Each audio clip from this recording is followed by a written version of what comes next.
السلام علیکم اسٹوڈنٹس، امید ہے کہ آپ سب خیریت سے ہوں گے۔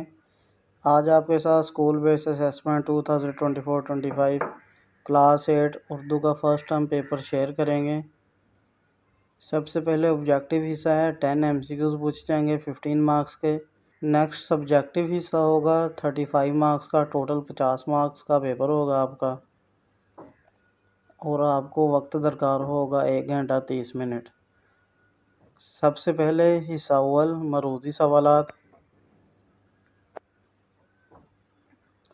سوال نمبر 1، آپ کا چچا زاد بھائی اسکول کے کام میں آپ کی مدد نہیں کرتا۔ وہ ایک دن اسکول سے غیر حاضر تھا۔ وہ اسکول کا کام سمجھنے کے لیے آپ کے گھر آتا ہے۔ آپ اس کے ساتھ برتاؤ کریں گے۔ یہ 10 MCQs ہیں، اس طرح آپ سے پوچھے جائیں گے اور ان کے جوابات آپ نے خود اپنی بک سے تلاش کرنے ہیں۔ سیکنڈ ہے، زلزلے کی صورت میں آپ لوگوں کو تجویز کریں گے۔ تھرڈ MCQs ہے، متشابہ الفاظ کے استعمال والا جملہ ہے۔ فورتھ MCQs ہے، فجائیہ کے استعمال والا جملہ ہے۔ 5 نمبر MCQs ہے، روزمرہ کے لحاظ سے درست جملہ ہے۔ سوال نمبر 6، اس میں حاصل مصدر کے استعمال والا جملہ ہے۔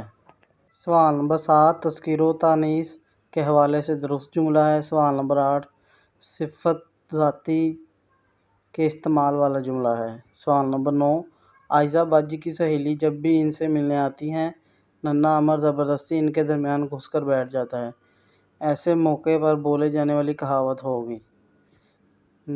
10 MCQs ہے۔ سوال نمبر 10، آج موسم بہت سہانا ہے، ہلکی ہلکی بارش کے ساتھ ساتھ ٹھنڈی ہوا سرور بخش رہی ہے، تسکین کا باعث بن رہی ہے۔ نیکسٹ ہمارے پاس ہے حصہ دوم، انشائیہ سوالات۔ سوال نمبر 11 ہے، تعلیم نسواں کی اہمیت کے عنوان پر مضمون لکھیں۔ کل نمبر 10 نمبر کا مضمون ہوگا یہ۔ نیکسٹ ہے سوال نمبر 12، درج اشعار کی مختصر تشریح کریں۔ یہ 2 اشعار ہیں، ان کی تشریح کے 15 مارکس ہیں۔ ہر درد کا ہوتا ہے درماں مدینے میں، خالق کا بھی ہوتا ہے عرفان مدینے میں۔ سیکنڈ شعر ہے، خاک در اقدس پہ رکھتی ہے جبیں دنیا، اس طرح نکلتے ہیں ارمان مدینے میں۔ نیکسٹ سوال نمبر 13 ہے، درج ذیل نثر پاروں کو پڑھیں، اس نثر پارے کا خلاصہ بھی سنائیں۔